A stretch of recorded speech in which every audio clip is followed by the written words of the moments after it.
And welcome back to another CBB Talk with your boy, Will Dickinson. What a weekend we had in college basketball. On Saturday, I had that Saturday morning episode talking about that it's going to be the best weekend of college basketball of the season. Did it deliver? I'm not sure if it delivered, but it definitely gave a lot of interesting results. And we had some changes in the poll, and especially in my poll, some changes that happened. We didn't have any banger game that we were expecting, where those 4 top 10 matchups that were going on. They were good games. I don't know if any of them were great games, but we got to dive into them because that's what I'm here to do. Talk about college basketball, talking about my thoughts and takeaways from the games. And then we'll go around the rest of the weekend, anything interesting there. And then we'll preview today and tomorrow. Before we get out of here, this might be a longer episode. Who knows? Who knows? I'm just going to be talking because I can do. There's one thing I can do is talk about college basketball. So I'm going to start with the main 4 games that happened and then just go around the weekend here and discuss other notable results, as I already said. So the first game, I'm going to do this in chronological order, as I always do. Kansas takes down the number 1 computer team in the nation, Houston, pretty easily. Kansas has a historically good shooting night. They shoot 69% from the field. It's the best anyone shot against Houston in the Kelvin Sampson era there. It was a historical game. Johnny Furphy, man, he's turned into a star. And it's a big development over there in Kansas. We said they're a 4-man team. I'm taking that back. They're a 5-man team. They really are a 5-man team. Is that great? No, but it's better than a 4-man team.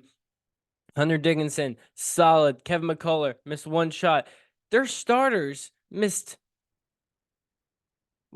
10 shots? They missed 12 shots all game. Is that right? 14. I can't count.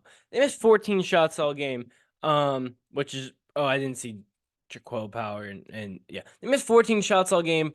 No player missed, but Hunter Dickinson only player to miss more than 1 shot. It's a historic game here. Kevin McCullough came back from injury, played well. KJ Adams looked good. Johnny Furphy's really turned in to be a stud there. And they don't have a bench, but it didn't matter here. Look, I think Kansas is still it was still a national championship contender going in this game. This game just confirms it. They have one of the best starting fives, if not the best starting 5 in all of the nation here. And they played really well tonight. Or, sorry, Saturday. Hunter Dickinson, he's just one of the best players in the country. I got Kansas 6. I still got Houston ahead of them. Look, this was a tough game for Houston. Going in as pretty much underdogs on the road at Kansas, or as favorites on the road against Kansas is honestly stupid. The bench did not show out for Houston in this one. LJ Crowd led the way, but you can't have Jamal Shead have 7 points in this game. He's been your star player this year, especially in recent Big 12 play. He didn't show out in this one. And when Kansas shoots like that, it's damn near impossible to win a game. And hats off to Kansas. They came in ready. Allen Fieldhouse was just bumping that whole game. So a really good win for the Jayhawks here. And they are 18-4 now. I believe, what are they tied? Are they tied for first, or are they second in Big 12? Houston takes their 3rd loss, their 3rd in Big 12 play. I'm pretty sure Kansas also has 3 losses in Big 12 play, so they're tied. The Big 12, man, it's just such a tough race, man. There's a lot of parity there, and it's not going to be easy to win games on the road in the Big 12, and Houston strung together a nice little win streak going in this game, but they couldn't maintain it. And I don't blame them. That's a really tough game to go in and play. And they call it a tough loss there now in Fieldhouse, which probably every team will. Look, we saw UConn lost that game. UConn lost that game to Kansas on the road, and now we see Houston do it.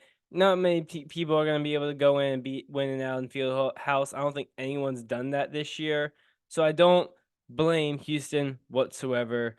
And let's get to this next game. Oh, and it goes to another tab because that's just outstanding. The second big game of the weekend was the Battle of the Blue Bloods, the rivalry in college basketball. North Carolina easily beats Duke. 9-point win, but the game was really never in doubt here. Armando Bacot had his best game of the year, and I kind of think this was going unsaid, was that Armando Bacot has not been good this year. This guy has been now college. This is his 5th year. Everyone knows that. And he was one of the favorites to win Player of the Year. Is going to be up there with Zach Edey. And he scored more points in this game than his last 3 games combined. He was coming off a 5-point game against Georgia Tech. And this game, he cemented his dominance and played the basketball we're used to seeing Armando Bacot play. And I don't think this has really been a story because of how successful UNC has been this year, but he stepped up in this one, and the other guy that stepped up was Harrison Ingram. I mean, he couldn't miss in that second half. He played electric basketball, 21 in this one. For him, that's a season high, double, 13 rebounds, and they beat Duke pretty easily without a star game from RJ Davis. Yes, RJ Davis is very good, but he wasn't the RJ Davis we've seen all year. The guy who's been the best player and an All-American, pretty much an All-American lock at this point. And I think that shows a lot of how good this UNC team is, how deep they are. We saw Seth Trimble come in, 10 points. He gave really good moments here. And this North Carolina team didn't play like they have been this year, which was a defensive-minded team. They showed vintage Carolina getting up and down, making it a track meet. And I think that may have threw Duke off a little bit. And look, Tyrese Proctor was absolutely terrible. You can't have that. He's been good before this game. We expected him to have a really good night. 2 points. 2 points. That you can't have that. 6 bench points there. Can't be having that either. Jared McCain was amazing. He's your leading rebounder, and he's like 6'2". He was amazing. Yeah, I'm just impressed with Jared. Flip was good. Roach was good. Mark Mitchell wasn't terrible. Flip just got bodied on the defensive end all day, and that was the problem. Bacot dominated him, and I think that could be a Duke weakness here. Look, this was the team I had #1 in the country for a reason. I thought Sean Stewart was going to be a player. I thought Flip was going to be an All-American first team. I love this. I thought Tyrese Proctor was going to be one of the best players in the country, and he hasn't been. I still believe in Duke. I'm a little higher on Duke than most people. I got Duke's 8th in the country right now. Just because I love Duke's talent. I still think they're such a good team. And I do think they can get to that national championship level that I had them earlier this year. But right now they're not at it. And they're playing inconsistent. You can't have Tyrese Proctor play the way he does. And I think they're going to get more consistent. And I thought Carolina was going to win this game. I think once they go back into Durham, for this regular season finale, I believe Duke will get the job done at home. But North Carolina cemented himself as the best team in the ACC. They now have a 2-game lead up in the ACC over Duke and Virginia. And Carolina, they look really good. And when you win a game like this without a star performance from RJ Davis, that's just super impressive because of course RJ's been the man this year. And it looked like a vintage Carolina game. Great energy. And look, Duke didn't get blown out of the water. It was just never close. Like Duke could never string together stops, and that was the problem that I had was, Duke couldn't get 2 stops in a row and 2 buckets. They would get a bucket, get a stop, maybe get a bucket, then Carolina would score right again, or they would get a bucket, Carolina get a bucket. They were trading buckets there. You just can't do that in this game. And Mondo Bacot played his best game of the year, and they needed him to do that. And if he can keep playing like this all year long, I think North Carolina can definitely win a national championship, especially with the level of basketball RG Davis is playing and how Harrison Ingram really stepped up in this one and played some amazing basketball, which was just impressive. I mean, he was on fire. He looked like he was smiling all the way down the court and played big time basketball and got a big time win for the Tar Heels. They cement themselves as the best team in the ACC. The third big game was Tennessee versus Kentucky, a big one here. And Kentucky loses 92 to 103 in regulation. And if you told me Tennessee had 103 points, right? How much do you think Dalton Connect would have had that? I would have said like 35. He had 16. It's a problem Kentucky's having right now. Kentucky's defense is dog shit. Tennessee at home earlier this week scored 59 points against South Carolina. They almost doubled it. Well, not almost doubled it, but they scored 100. They scored 40, pretty much 40 more points. They did score 44 more points than they did against South Carolina. Sakai Ziegler was amazing. 26 and 13 in this one. Remember he was really good as a freshman, got injured last year, or at the end of his freshman year. I don't know which one it was. He got injured. He's looking really good. Great point guard there. Josiah Jordan-James may have had his best game of his career, 26 in this one. And Connect struggled. Didn't matter, 16. He's still the man over there in Tennessee, but you can win a game on the road to Kentucky scoring 100 points without Dalton Connect having to do everything. It's just really impressive. He was a little bit in foul trouble, only played 28 minutes in this one, but also comes with the effect of Tennessee had this game in control for most of it, especially in that second half there. Rob Dillingham had 35, and it was efficient 35. He's got to get better at defense. It's really this whole Kentucky team. They don't have a paint presence. They started Agneso in this one. 2 points. I mean, Trey Mitchell, 0. Justin Edwards, you're like the number 3 player in the country, 7. You've been 18 minutes in this one. Big Z, who was supposed to be a fucking beast, doesn't play. Aaron Bradshaw getting into it. 2 points. Look, this Kentucky team's weird, right? Reed Shepherd, Antonio Reeves are consistent, and Rob Dillingham's been really good. I think they gotta start Rob at this point. Like, I don't know, because I think they can run a 3-guard line, put Reeves at the 3. They're gonna have to. Justin Edwards and Trey Mitchell in the court. I mean, they just can't. They can't play defense. And look, they had no DJ Wagner, and they're 0-3 without Wagner playing. But at the end of the day, that's not the difference on this defense. And they're gonna have to get better. And if Kentucky keeps falling and they become like a 9 seed in the tournament, I mean, this is gonna be the scariest 9 seed, right? They'd be the trendy pick to upset the 1 and go on and be in the Elite 8. And I've had Kentucky up to number 3 in the rankings this year, and they haven't proven me right. They dropped 3 or 4. And now I still got them ranked. I got them, I believe, what do I have Kentucky ranked? 21? 21. I don't know. Kentucky's looked rough to start this year. Or not, I'm sorry, not the start of the year. They looked good at the start of the year. They've been rough these last couple of weeks in SEC play. And let's see if they can get healthy. But still, Tennessee gets a big bounce back win after losing to South Carolina there. Tennessee, I got 5th in the country here. I still think they're a really good team. And they did that again. We saw them do it without Connect. We saw UNC do it without a big game from RJ Davis. It shows that Tennessee has depth, which we were a little concerned of, especially I was after that South Carolina game when Connect had 30 of the 59. So he pretty much had I think he had half the team's points. The last top 10 matchup of the weekend was on Sunday. I got home to watch the second half of this one. Purdue versus Wisconsin. Purdue wins 75-69. I could have called this coming. Purdue is just the better team, and I don't like Purdue. I made it very clear on this podcast that I'm not a Purdue fan. It didn't, but I thought they were going to cover that spread of 2. I thought they were going to win the game. And they did it without a dominant performance from Zach Edey. Well, Zach Edey was still very good. He wasn't dominant. But what Zach Edey's going to do is going to get your bigs in the foul trouble. He's gonna play physical. And he's just going to be a force down there. He's going to draw so much attention. And we saw Lance Jones take advantage. He was really good in this one, 29, the super senior there. Braden Smith came into his own. He's improved so much from last year. I think that's a big difference from last year's team and this year's team.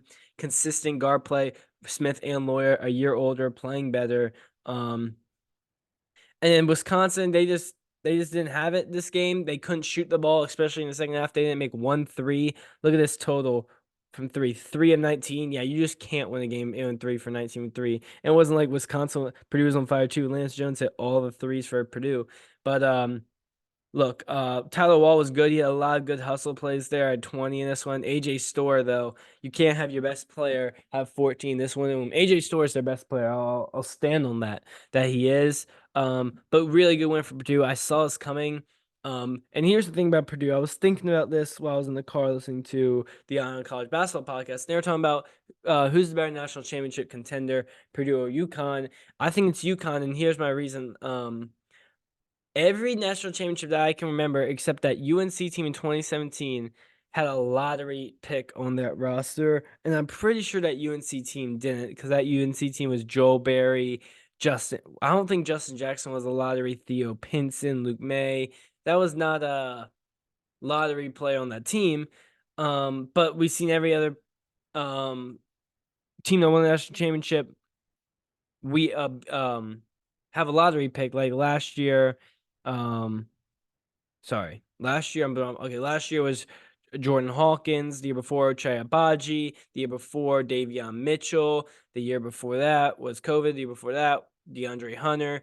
2018, we had that stacked Villanova team, Mikal Bridges. We can go on. So Purdue, Zach Yee is not going to be a lottery pick, so I wonder if they have that star power, but they're still a really good team, man. And I don't like rooting for them, but I have to respect them. I thought they were going to win that game. So Purdue's still number 2. I can understand them being number 1. I have no problem with it, but I think UConn's just better. And I dropped Wisconsin down to 12. Now sitting 3rd in the Big Ten in my standings. So I'm gonna take a quick break and then come back and talk about the rest of the games from the weekend. All right, so let's get to the rest of the Saturday slate. Talk over any other notable results besides those 4 great games. But we had a lot of other great games. UConn goes on the road, beat St. John's pretty easily without Alex Caravan.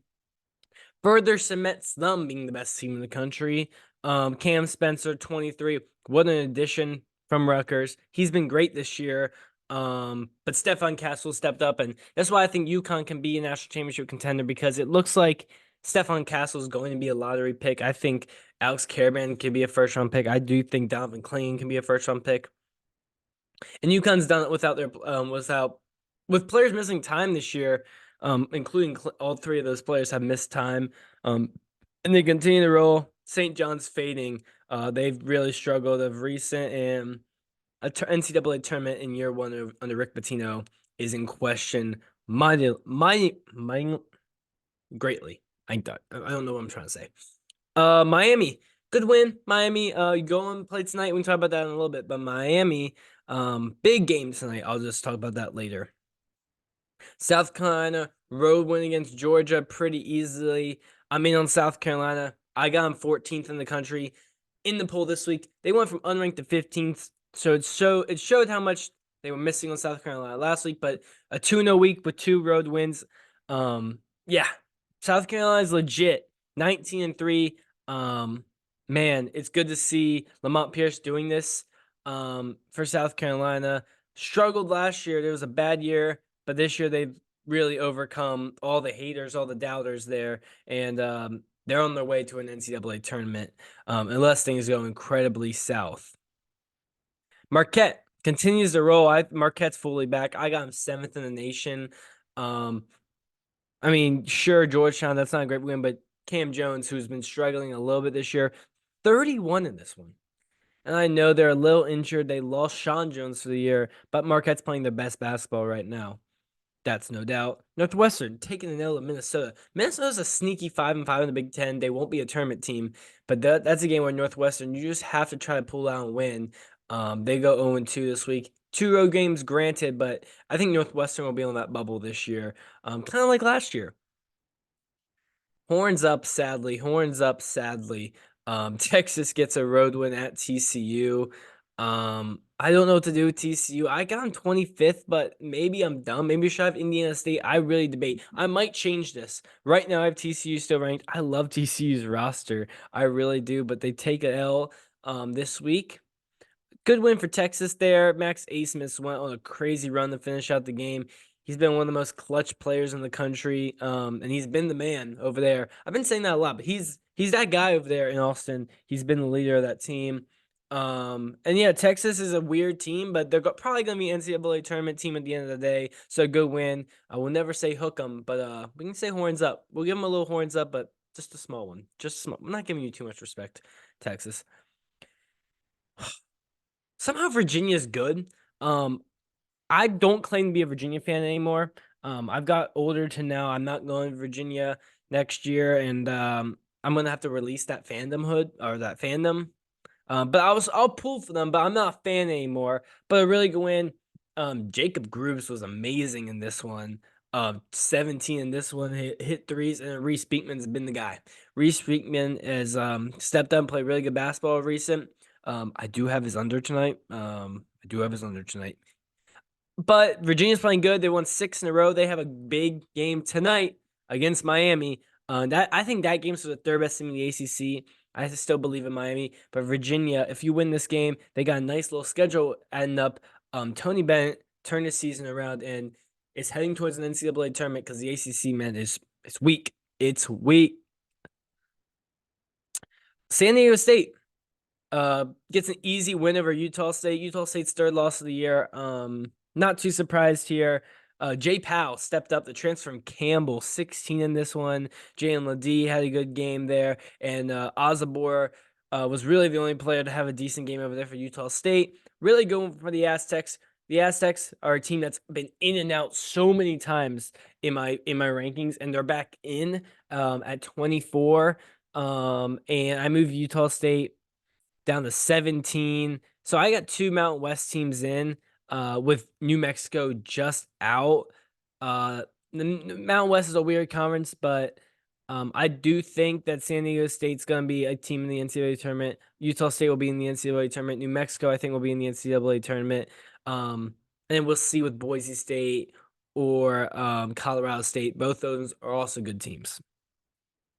Yeah, Boise State also got a win against Air Force. Not too surprising there. A&M beat Florida. I had my eye on Florida if they got this win, but they don't. Tyrese Radford, really good game, 24 points. I don't know about A&M. I just don't think there'll be a tournament team this year.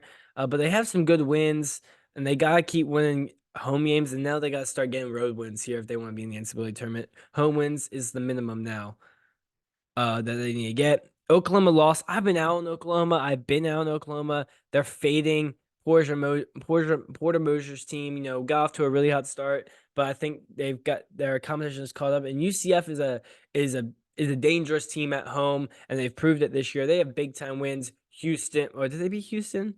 I mean, they beat Kansas, they beat Texas, they beat Oklahoma. They have good wins. They just can't really play on the road, which is the problem over there for UCF. But they can. Who knows? They could win a game or two in the Big 12 tournament. They could be a dangerous team, and they have a really, really good first year for them in the Big 12. Better than expectations had them at. Utah beat Colorado for that second place game in the Big Pac-12, I guess. Good win.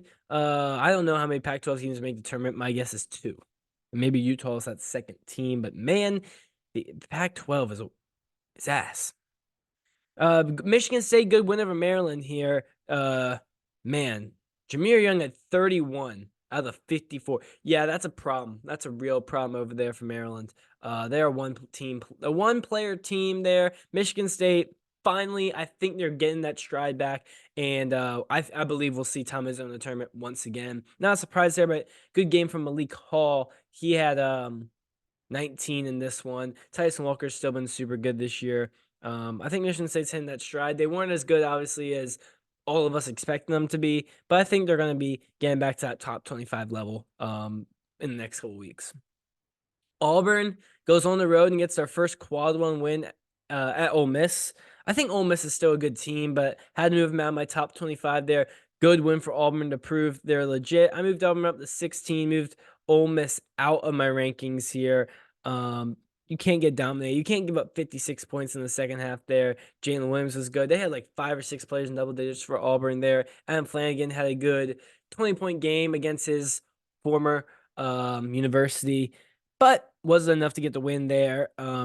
Auburn, good win. Finally getting a quad 1-1. BYU, you're back in my top 25. Got a road win against West Virginia. That's not impressive, but Noah Waterman had 0 points in this one. I don't know if he got injured. I honestly don't know, but BYU, really good year in the first year. Really good season they're having in their first year of the Big 12, and they're going to be an NCAA tournament team, no doubt in my mind. Cincinnati won at Texas Tech. I moved Texas Tech. Was Texas Tech already out? Nope. Texas Tech also moved down my rankings. It was just you can't lose a home game to Cincinnati, and Cincinnati might be an NCAA tournament this year. They're going to be right on that bubble, but an 0-2 week for Texas Tech. They started the week at 15. I don't even know if they got ranked in the AP poll this week. I don't think they did. Cincinnati, good win though. Pop Isaac's 22. He's been really good this year, but wasn't enough. And the Red Raiders drop a home one. The mid-major game of the week was Indiana State Drake. Indiana State, good win there. Look, Drake. I think both these teams will be tournament teams. They end up splitting the season series, but Indiana State's now 20-3. We'll see if Drake might have to win the tournament. We'll see how many more games they'll drop this year. Robbie Avila, he's gonna be a star come the tournament assuming Iowa State's gonna be in it, because if you know, he's gonna be a star. And Indiana State's really good. They're probably the best mid FAU, I guess, is a mid-major, right? So FAU would be the best mid-major. Indiana State's the second mid. I don't even know if FAU is a mid-major. They made the Final Four last year, but Indiana State is the other best mid-major. Maybe they're like an FAU from last year. Yeah, FAU got one. I'm higher in FAU than most. Look, they're playing good basketball right now. They're a nice little win streak. And I got them high. I think I got them 10th. Most people don't have them 10th. I have them 10th. And the reason is they have some bad losses here, but they have some good wins. I believe FAU is a really good team here. John L. Davis has been great this year. He had 24 in a win over Tulsa, which is nothing great, but a win over Tulsa is a win over Tulsa. Let's see. Anything else? Louisville won against Florida State. Oh, Baylor, Iowa State was interesting. Scott Drew got thrown out for some bullshit. And then Iowa State ends up making a shot at the buzzer, gets called a bucket. They overturn it. He was late on the shot. Baylor survives at home. Good win there. Jaden Nunn, game winner, layup. Good. Kayshawn Gilbert had a good game, 24. Ray J had 18 in this one. Ray J Dennis, not the rapper, Ray J Dennis. Baylor 16-5, same record as Iowa State. They're now on a 2-game win streak after losing 3 in a row. So Baylor's turning it around. I didn't doubt Scott Drew never will, but I was getting skeptical as they started losing some games. I moved Iowa State down to 13 and Baylor up to 19. I'm not sold on Baylor. I'm not, but they're playing better basketball right now. And Iowa State, I still like Iowa State a lot. You're not going to want to. It's hard. Big 12 road losses, I can't drop you that much. I dropped Houston one spot because they were also a road game. Like, I'm not dropping you for losing a road game in the Big 12. It's just the nature of the sport. Bama keeps rolling. Bama's legit. I got Bama up to 18, but I think I could have them high. Maybe I'm a little low on Bama. And yeah, St. Mary's beat Gonzaga's the other one. St. Mary's in my top 25. I had St. Mary's preseason ranked 22. I have them 22 right now. So I thought that was a little interesting. Aiden Mahaney's back. This team was I think 3-5 to start the year, and now they're 15-6. So they turned around their season a lot. I mean, Randy Bent's one of the best coaches in the country, and Gonzaga's going to have to win out or win the WCC to make the tournament. Scary sights there in Spokane. You lose a home game to St. Mary's. I know the refs were controversial. I know. But if you go on any college basketball, I know there was a bad call. I know there actually was a bad call. But if you go on any college basketball, like March Madness Instagram will post a resolve game. If you go to the comments, every comment is refs versus whatever team lost. Every game. I'm tired of the refs. And yes, that was a bad call. But goddamn, stop blaming the refs, bro. The refs aren't the reason you're 0-5 in quad 1, Gonzaga. They're not. Sorry. They're not. But yeah, you did get hoed by the refs there, but goddamn, the refs can't be perfect. They're humans. Let's go to Monday. Miami, Virginia, big game for the third place in the ACC. Norchad's going to have to be huge in this one. Virginia doesn't really have a good big. We saw PJ Hall be pretty good for Clemson, and then we have Kansas at Kansas State. Kansas State beat them last year in Kansas. Can they do it again? But Kansas State's falling right now. They've lost 4 in a row, I believe. Kansas playing good basketball here, but this is not going to be an easy task going into your rival's place on the road. And Tuesday, we always get good Tuesdays. Ole Miss, South Carolina. That's a really good one. Home game for South Carolina. Let's see. Come on, South Carolina. Get a win here. Get a win here. Clemson at North Carolina. If Clemson's got to win this game, like, to get back. Like, if not, like, Clemson, I mean, they're not going to win this game, but if they did, it would be huge for their tournament resume. If not, they might go from being like damn near top 10, not being in the tournament, kind of like Memphis. Dayton's on the road at St. Joe's. They're only 1.5 point favorites there, so watch out. St. Joe's, a very competent team. Iowa State at Texas, a great Big 12 matchup. Iowa State had to go at Baylor, now at Texas. It's the Big 12. What can I say? That's a tough little stretch. Butler, good team. They beat Creighton. Now they have to go on the road and beat UConn. I doubt it. UConn's playing really good basketball. Boise, Colorado State, really good Mountain West game. Two teams that I think will be in the NCAA tournament, but aren't guarantees there. And then Nevada at Utah State, interesting. Nevada is kind of slipped, but they're still a good team. In Utah State, I think Utah State 22. I think it's a little underrated for the AP poll. And then Texas Tech, Baylor. That's going to be a very, very good game there. Texas Tech on a 2-game losing streak. Baylor on a 2-game winning streak. I don't like the spot for Texas Tech. I think Baylor will win. And Texas Tech, man, is going through a rough part of their schedule. That's a podcast. What a weekend we had. Now I got to go edit this. I like doing this part. The part where I have to make the thumbnail and put it together and type in the description, all that. That's not the fun part. It's really not. But I do it because I love doing it. And I don't care what anyone says. All right. Because no one's, at the end of the day, if you're watching this, comment. If you are watching it right now, comment. If I have no comments, I really know no one's watching this, so I can say what the fuck I want. All right. Peace.